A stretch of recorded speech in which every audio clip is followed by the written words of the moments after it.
Please help me. I need to get to the hospital. Truck driver saves pregnant woman. Now he's targeted by a dangerous gangster. Welcome to another video. Don't forget to subscribe. The cold wind cut through my jacket as I stared at the blinking gas station light in the distance, the hum of my truck's engine filling the silence.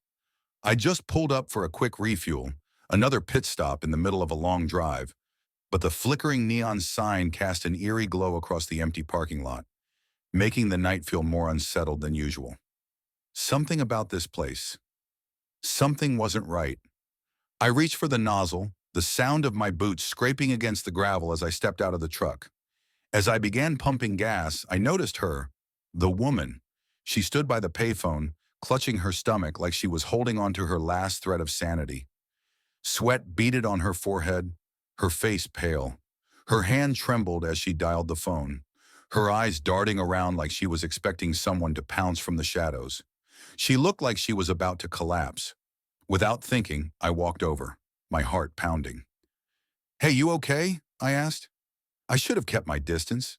I didn't know her, didn't know anything about her life, but something about the fear in her eyes pulled me in. She looked at me, her expression torn between pleading and defiance. Her lips parted like she was going to say something, but then she winced and doubled over, clutching her stomach even harder. "Hey," I said again, louder this time. I didn't want to touch her, but I had to make sure she wasn't about to fall flat on the concrete. I stepped closer, my hands hovering, unsure of what to do. "I think you need help." Her breath came in sharp gasps and she nodded weakly. I, I'm pregnant. I need to get to a hospital. I can't, please." Her words were a desperate whisper, as if every second was ticking down on her life. She stumbled, and I caught her before she could hit the ground. "You can't drive like this. You need to rest. Let me help." I half carried, half guided her toward my truck, her weight on my shoulder. I wasn't thinking clearly. I wasn't even sure what I was doing anymore. All I knew was I couldn't leave her there. Not like this. The night felt colder now, the shadows creeping in as if they knew something I didn't. The woman's breathing was labored, every exhale a struggle. "Please," she gasped again. I, I'm not supposed to be here. He'll find me. He'll..." "Who?" I asked, but she didn't answer. Her words dissolved into a choking cough, and that's when I realized her words were fading. She was slipping. I pushed the door open, guided her inside, and slammed the truck into gear. The engine roared to life, but my mind was spinning, trying to process what had just happened. Was she in danger? Who was she talking about? And why was she so terrified? I glanced at her in the passenger seat. Her face was pale, her lips trembling. The desperation was still written all over her. "Hey, I'm going to get you to a hospital. You're going to be okay," I told her. But the words felt hollow, like a promise I couldn't keep. The headlights cut through the fog, illuminating the empty road ahead. But as we drove, a shadow in the distance caught my eye. A black SUV parked off to the side, its lights dimmed as if it was waiting for something. I tried to shake off the feeling, but the nagging sense that something was terribly wrong wouldn't let go. Then came the silence. It wasn't until I heard the phone ring that I realized it was her father calling from the other end of the line. Her hand shook as she reached for the phone. I don't know if I can talk to him," she whispered, voice barely audible. But her lips trembled, and I could tell it wasn't fear of speaking to him. It was fear of something else. Someone else.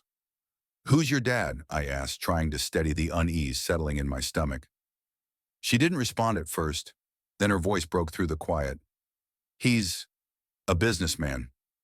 The words hung between us, but I could hear the hesitation. "And the man who's hunting me, he's a gangster." I stopped the truck at the side of the road, the engine idling. The night stretched on, heavy with the weight of the words she just said. A gangster? She was caught in something bigger than she let on. I leaned forward, ready to ask more. But before I could speak, the sound of a helicopter pierced the air, its searchlight suddenly sweeping across the road. I froze and my heart skipped a beat. The light paused on my truck. I could feel the sweat forming on my palms. My thoughts raced. I hadn't done anything. I had no idea who she was or what she was involved in. But someone or something was tracking us, and it wasn't a coincidence. I heard her voice, barely a whisper. He's here. The light flickered. The chopper's searchlight tightened on the truck, blinding. I thought I saw a figure in the distance, but I couldn't be sure. Who's here? I asked, panic creeping into my voice. She didn't answer. Then the phone rang again. This time she didn't hesitate. She picked up, holding it to her ear.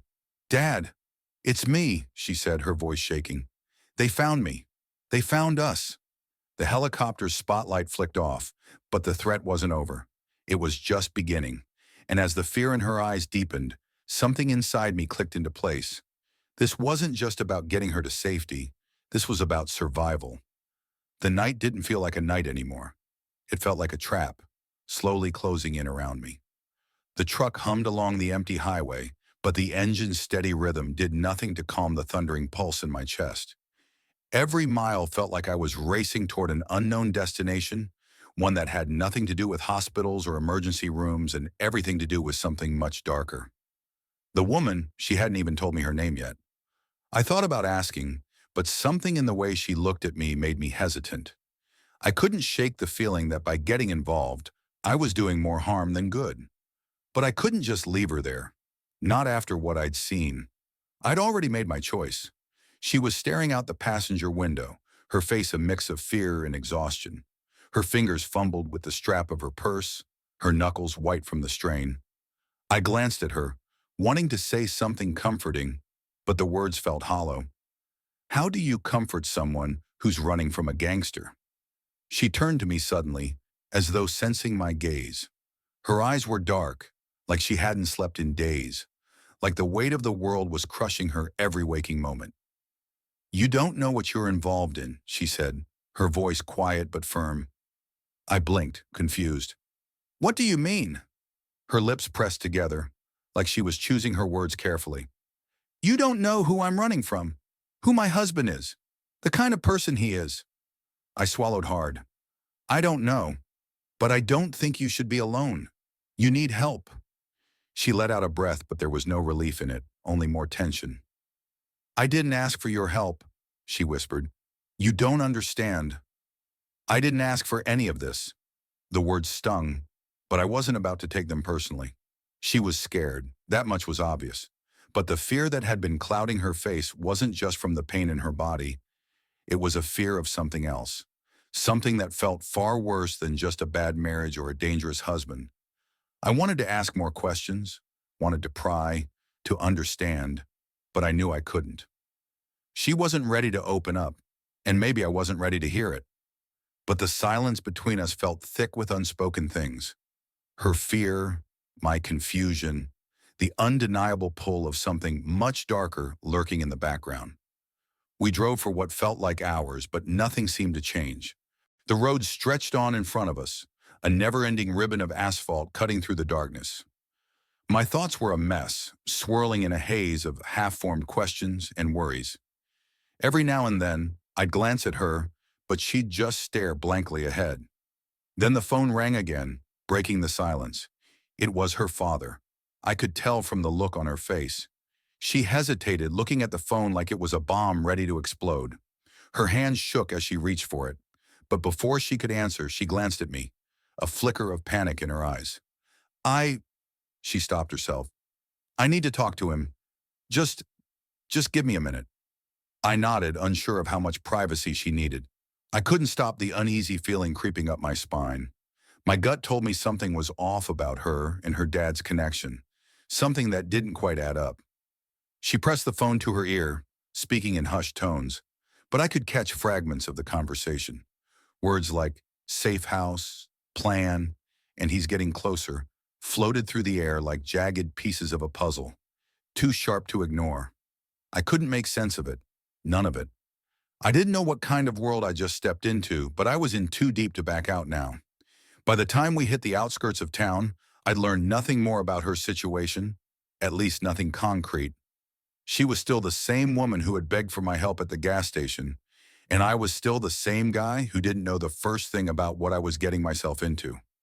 I pulled into a small motel parking lot. The neon sign flickered in the distance, casting a dim glow across the pavement. The woman didn't say anything, but she opened the door before I could even get out of the truck. "Where are you going?" I called after her, but she didn't respond. I followed her anyway because what else could I do? She stopped in front of a door, glancing over her shoulder. "I need to rest," she said, her voice flat. "Just give me a moment." I didn't like it.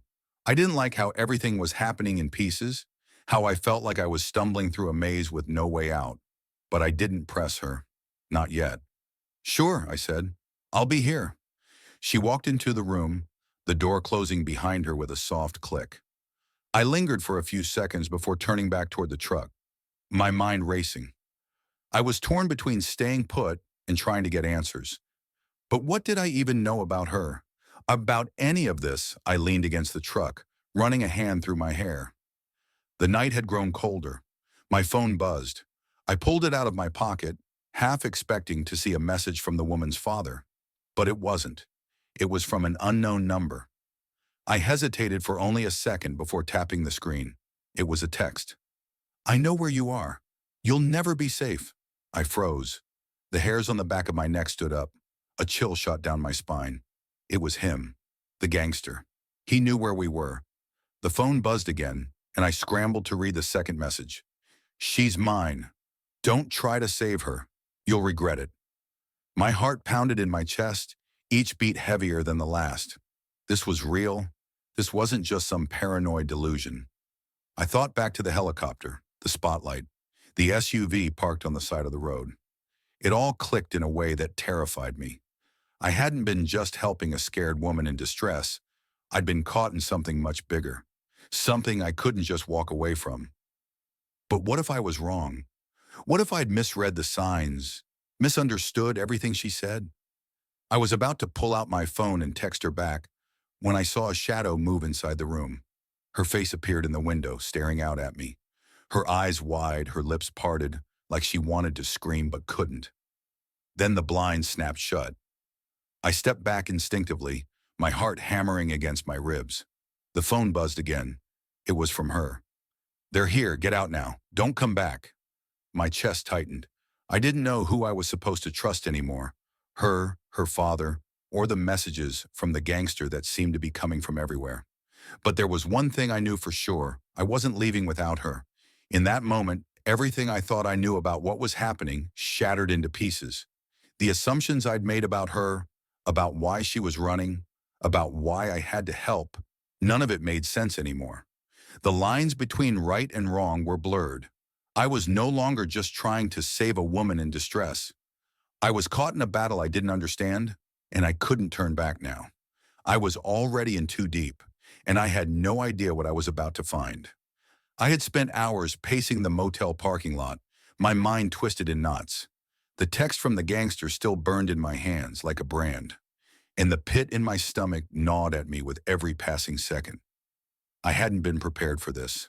None of it. The messages, the threats, the helicopter, the mysterious woman. Each new detail seemed to lead me deeper into a labyrinth of confusion. I glanced up at the room where she'd disappeared. The blinds were still closed. The stillness gnawed at me. I couldn't sit here any longer. The waiting was unbearable. I shoved my phone into my pocket and walked toward the door of the motel room. My knuckles rapped against the wood. No answer. I knocked again, harder this time. Still nothing. My anxiety spiked. Something wasn't right. Something had changed. I pulled out my key card and swiped it through the slot. The door clicked open. Inside, the room was empty. I couldn't breathe. The bed was neatly made, the lamp still on. Her purse sat on the table, untouched. But she was gone. I stepped inside, my pulse pounding in my ears. Gone. Her things were all here, but she wasn't. I spun around, looking for anything that could explain it. My heart raced as my eyes scanned every corner of the room, every inch of space. There had to be something. There had to be. A faint noise caught my attention, a soft creak behind me. I turned sharply, but before I could react, a figure stepped into the doorway. It was her, but it wasn't the same woman. The woman who had looked desperate, fragile, terrified. This woman was different, calm, focused, and cold. Her eyes met mine, but there was no fear in them. no desperation. It was as if she had shed her vulnerability like a skin, and now she was something else entirely. "Looking for me?" she asked, her voice low, almost bored. My mind reeled. "What the hell is going on? Where did you—" "I don't have time for explanations."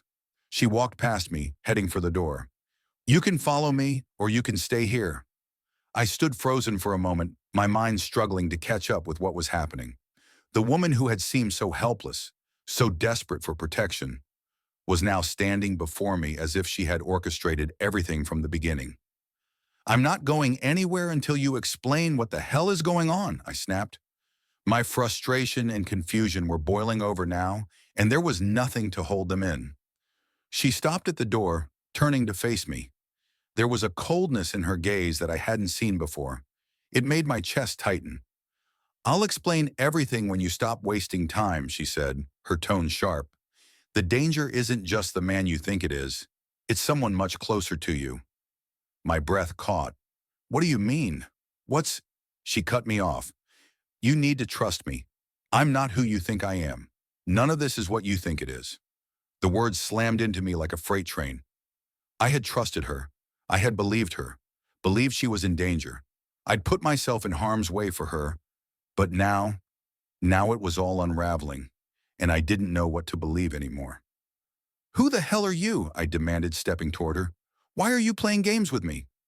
She didn't flinch. She just met my gaze, unfazed. "Who do you think I am?" Her voice was calm, but there was an edge to it, like she was daring me to figure it out. I was still reeling, still trying to piece together what was happening. I wanted to believe her, wanted to trust her, but the way she was looking at me, like she was playing some game, it felt like I had been the fool this entire time. "You're the woman from the gas station, right?" I asked, though the words felt hollow in my mouth. She let out a humorless laugh. "That's one version of the story, but not the whole story, not even close." Everything inside me froze. I was standing on the edge of something I couldn't see, couldn't understand. Her eyes softened for a moment, like she was reconsidering something, but then she turned and opened the door. "Come with me," she said, her voice no longer an invitation, but an order. "We don't have much time." I didn't know what to do. My mind screamed at me to walk away, to cut ties with this woman who had lured me into her mess. But I couldn't. Not yet. I needed answers. I needed to know the truth. I followed her out into the parking lot, my footsteps hesitant. She led me to a black SUV parked in the corner of the lot. It looked ordinary except for the tinted windows that obscured the interior. She didn't say a word as she opened the passenger door and slid inside. I hesitated, but only for a second. There was something about her that still commanded my attention, even as my instincts screamed at me to stay away. I got in. The engine roared to life as we pulled out of the motel parking lot. The tension between us was thick, suffocating. I was so angry I couldn't think straight, but I was also so confused that I couldn't let go of the need for answers. "You owe me an explanation," I said through gritted teeth. She didn't answer immediately. For a long moment, it was like we were trapped in the vacuum of silence. Then finally she spoke. "The man you thought was chasing me, the gangster you're so afraid of, he's not the real threat. He's a pawn, a distraction." I stared at her. "A pawn? What the hell are you talking about?" She looked at me, finally locking eyes. "You've been chasing shadows. You've been looking in all the wrong places. The real danger is someone closer to you than you realize." I could barely breathe. The words hit me like a slap in the face. "Someone closer to me?" My voice barely a whisper. She nodded. "Your whole life, you've been manipulated. The choices you think you've made, they were made for you." I blinked, struggling to comprehend what she was saying. "That's not possible." "I make my own decisions," I spat, but even as the words left my mouth, doubt gnawed at me. She didn't say anything. She just kept driving, her face set in stone, her eyes forward. But her silence spoke volumes. The truth was crashing in on me, and I couldn't stop it. I had been played. But by who? By her? By someone else? It wasn't until we pulled up to an old abandoned warehouse on the outskirts of town that I realized just how deep this rabbit hole went. She cut the engine and turned to face me, her expression unreadable. "Get out," she said flatly. I opened the door, my legs shaky beneath me. My mind was on fire. This was it, the moment where everything fell apart. The truth I'd been fighting to uncover was right in front of me, and I had no idea how to survive it. As I stepped onto the gravel, I felt the weight of everything pressing down on me. I wasn't just a pawn in someone else's game. I was the target, but for who and why? Before I could speak, a shadow moved in the distance. Figures emerged from the darkness. My blood ran cold. The last thing I saw before everything went black was her, smiling. The darkness in the warehouse seemed endless, swallowing up the last flickers of light as the door behind me slammed shut. My breath hitched, my chest tight with panic, but I couldn't move. I didn't know if I should run or face whatever the hell was waiting for me. Figures emerged from the shadows, their movements deliberate, calculating. My heart raced. My eyes darted around, trying to find some escape, some hint of safety, but there was nothing.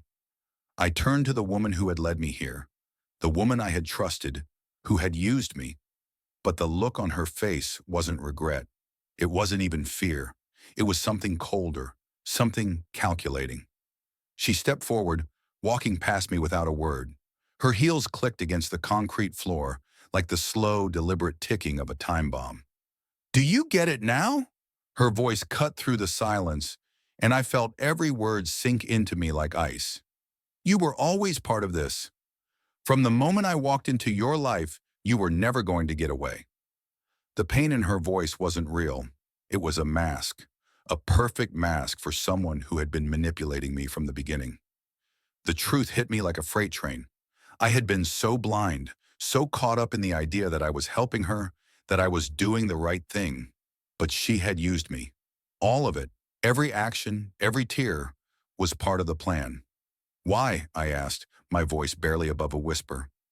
My throat felt raw, like the words had been clawing at me for hours. She didn't answer right away. She didn't have to.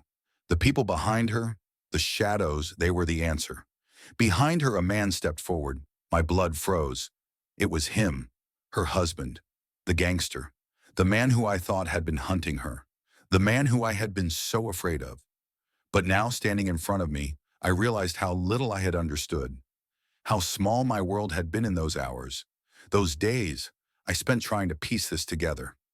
The man, tall, imposing, with a face that was equal parts handsome and terrifying, flashed a smile that could have cracked stone. His eyes never left mine, and there was something cold in them that made me want to shrink away. "Did you really think I was going to let you get away with this?" he asked, his voice low and dangerous, like a predator toying with its prey. I felt like the floor had just dropped out from under me. This wasn't just a confrontation. It was the moment where everything I had believed about the woman, about my purpose in all of this, was shattered. "Get away with what?" I managed, though I was struggling to breathe. The words felt like they were caught in my throat, choking me. The woman standing next to her husband now finally spoke. "You think it was all an accident, don't you?" She laughed, but it was bitter, twisted. "You think I needed your help? That I was running from him? Number, you were always the pawn. You were the one who didn't see the bigger picture." Her words twisted like a blade in my gut. She was cold, detached. Nothing like the desperate woman who had stumbled into my life at that gas station. This was the real her. The woman who had carefully orchestrated every move, every moment. I shook my head, barely able to process what was happening. "No, no, this can't be true. You really think you were the hero in this story?" The gangster's laugh was soft, mocking. "You were just a tool, just another piece in a game you don't understand." I tried to breathe, but the weight of it all was suffocating. How could I have been so wrong? How could I have trusted her? The woman who had looked at me with tears in her eyes had been playing me all along, and now I was here, facing down the people I thought I was running from. And the truth. I felt the rage build inside me, the sense of betrayal so intense it made my head spin. I took a step forward, then another. The coldness of the floor under my boots felt like it was sucking the energy out of me, but I pushed forward anyway. "Why didn't you just tell me the truth?" My voice shook, but I didn't care. I needed her to understand. I needed to feel heard, even if it didn't matter anymore. Why play me like this? Why pretend to need help when you already had everything you wanted? Her face didn't change. She looked at me like I was nothing. You think I care about your questions? About your feelings? She sneered. You were just a means to an end. Nothing more. My stomach churned. I had been a fool. A pathetic fool. You, I stopped, my voice breaking as my throat tightened. You used me. A harsh silence fell over the room. The gangster's smile widened as he stepped toward me. She didn't just use you, my friend. She manipulated you. And so did I. Everything you've done, every step you've taken, was part of the plan. His words cut deep, each syllable a blade slicing through me. I looked at the woman again, the woman I thought I was saving. You knew, I said, finally as the truth sank in. You both knew. This was all a setup. She didn't flinch. You were never meant to be saved, she said flatly. None of you. Not the way you thought. I was shaking now. The emotional toll was unbearable. My hands clenched into fists at my sides, my vision blurry. The betrayal hurt, but it was more than that. It was the realization that I had been living in a lie. I wasn't the hero. I wasn't even an innocent bystander. I was part of their game from the very start. It was too much. My anger boiled over, and before I could stop myself, I lunged at him. But before I could reach the gangster, one of the men beside him grabbed me by the arms, slamming me into the wall. I gasped as the impact knocked the wind out of me, and for a moment I couldn't move. You're not going anywhere, the gangster growled. And then it hit me, the real horror, the truth I wasn't ready to face, the reason they had let me live, the reason they had kept me alive all this time.